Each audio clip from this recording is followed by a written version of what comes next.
Hi there, my name is Dan, and welcome back to All One, the United Anatomy of Being. This is episode 28, called Where Are We? The Levels of Being. And again, this is the second out of 3 episodes as we work to come to an educated suggestion of where we are as a species in this natural arcing trajectory of physical level motion and existence. So, spring is the beginning, and the very beginning of spring is the creation. This entire phase is a time for physical growth and development. The body, be it for any living being, is new and at the most delicate and fragile stage of its life. However, it is full of extreme potential, but potential yet unrealized, without the ability for much to happen without this growth and development. It is a phase of rising up from the source of that beginning, or the source of being. The body is not strong, and for many species, the body can't even survive on its own. And the probability for survival through a full arcing journey of existence is absolutely at its lowest throughout the spring, and the closer to the beginning or the creation, the lower that probability is. So think of a delicate seedling having just emerged from a seed from the ground.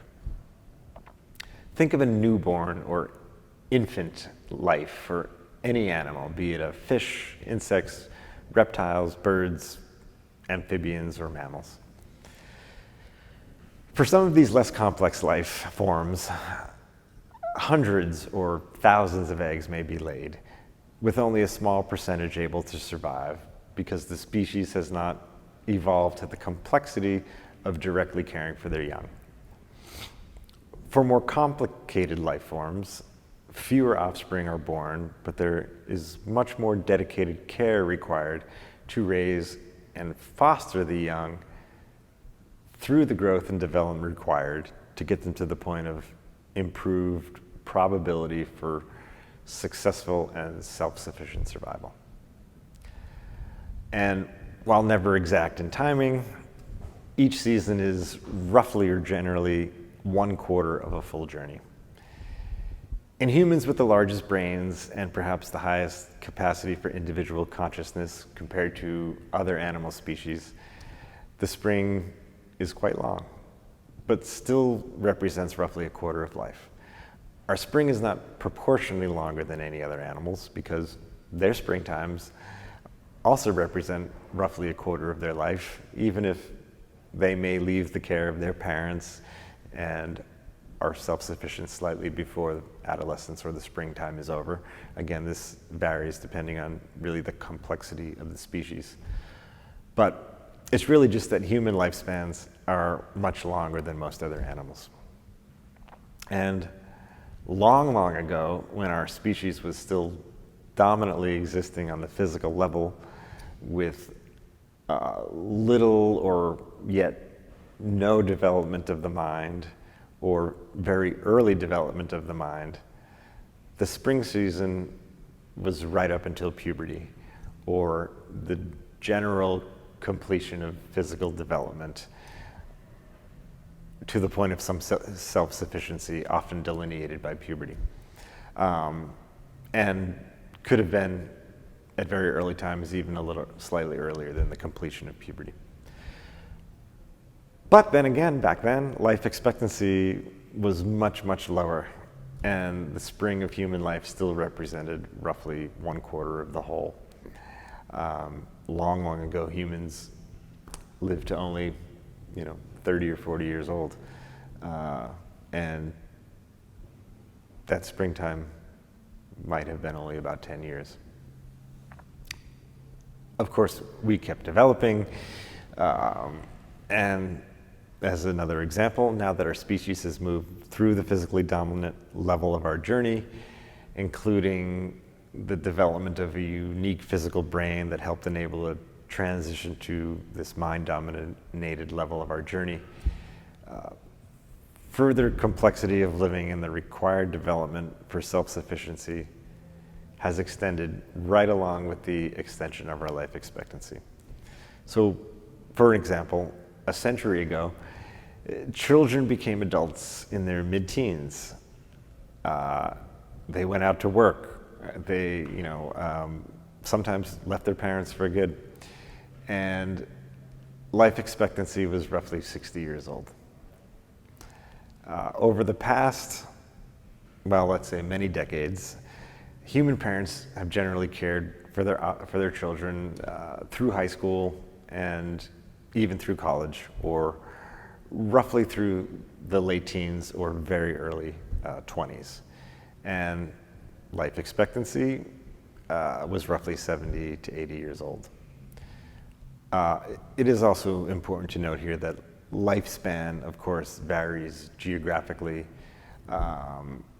depending on quality of life, which is also highly correlated to education, the development of the mind, and economic station, all three of which are also correlated. But anyway, to continue this example, even more recently, the trend in highly developed nations is for a parent to care for and support their children for up to a few years after college, putting the human spring somewhere between now 20 and 25 years and coinciding with an expanding life expectancy toward 80 to 100 years. The next season, of course, is summer and is for further separation from the source. The development of the body has reached a maturity point where the probabilities for survival are strong. The plant, for example, has a strong stalk, can better withstand the wind and the rain, and begins the work toward its own reproduction and the continuing survival of not only itself, but its species. It separates further from the ground toward the apex of its journey, flowers and works toward the development of the fruits of its labor. Animals also are physically matured by the beginning of summer. They have left their parents and have gained enough experience to begin their own work to survive sufficiently on their own, eventually reproduce, care for their young, and continue the journey of survival, not only for themselves individually, but for their species as well. And the same is true for humans. We are, or at least theoretically should be, prepared both physically and mentally for self-sufficiency when we enter the second quarter of our life. We separate from the reliance on our parents. We work toward our own survival, and whether conscious of it or not, work toward the continued survival of our species. We plant our own seeds and tend them, such as relationships, careers, children, and retirements. We are physically the strongest during our summer, and we continue to traverse our own arc and trajectory toward an apex. As well described, the mind level is most dominantly associated with separating energy. And this summer season of separating or further rising up, or what I really call work, it's a working season, rising to that apex, away from our source, in between the springtime physical development and that hopeful attainment of the apex of our journey, is best associated with the mind level.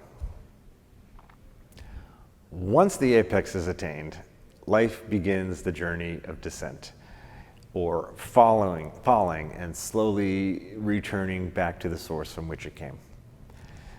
This is the beginning of uniting or reuniting on the physical level. This is the autumn and is most associated with the heart level and activation of the consciousness of union, at least on the physical level, because this is what is happening. And upon attainment of the apex of our natural journey, we are no longer separating. we begin uniting, or again, rather, reuniting. The plant seeds have been created and are readying for release back to the earth, be it in the form of fruits and vegetables whose seeds are eventually eaten and dispersed by animals, or, for example, acorns dropped from the mighty oaks. This is a time of mutual giving and receiving versus taking. So, yeah, it is a time of giving and receiving after the taking that is required to rise up and grow in the spring and summer seasons. And if the work is successfully executed in the spring and summer, particularly the summer, the autumn of life is a beautiful time of balancing, of giving back and gracefully still receiving for even more eventual giving. The body and the mind have surpassed peak performance. The work, or at least metaphorically, has been done, and there is relaxation, bounty, and relief. For the human, particularly if healthy, this is a time when life gets much easier as we have more but need less. This is really important. We have more but need less, hopefully. Or certainly need less, but hopefully we have more. Like nature, the fruit of life's labor is realized or beginning to be realized. Our children are grown or will become fully grown during a parent's autumn. There is more time to reflect on life, including both the past and remaining journey. The perceived invincibility of youth is far behind us. The struggles of rising up are behind us. And the reality and inevitability of the fall or reunion becomes increasingly obvious. So much has been learned throughout the journey, and we hopefully become wiser, softer, kinder, more understanding, and more compassionate. And I think if you think about it, I'm sure you've experienced this in your own life with loved ones or acquaintances who have moved into the autumn of their life. Of course, I'm sure you've also experienced that in the autumn we are still strong and very well capable of action. I mean, life is not over. Life is far from over. We can still plant seeds and work for further harvests, but we are conscious of so much more. We have turned the corner, are watching our children work and rise up, and we have more time to relax, enjoy, reflect, and feel. And regardless of how one has lived their life and whether they have the time and comfort that should come in the autumn, it is still a time of inevitable falling towards reunion. And as the heart is the dominant receptor of uniting energy, this phase of life is most associated with the heart level and feeling rather than the mind level and thinking. Of course, the final phase of living on the physical level is the winter. The spring, summer, and autumn are in the rearview mirror. The work is over, and the living is slowing and inevitably nearing an end. The plants dry up and begin their final descents back to their source. The vibrancy of living wanes and mellows. The body becomes old and weak once again, but now without the extreme potential that it had in the spring. This cycle through this physical existence is going to end, and a dissolution back to the source will undeniably occur.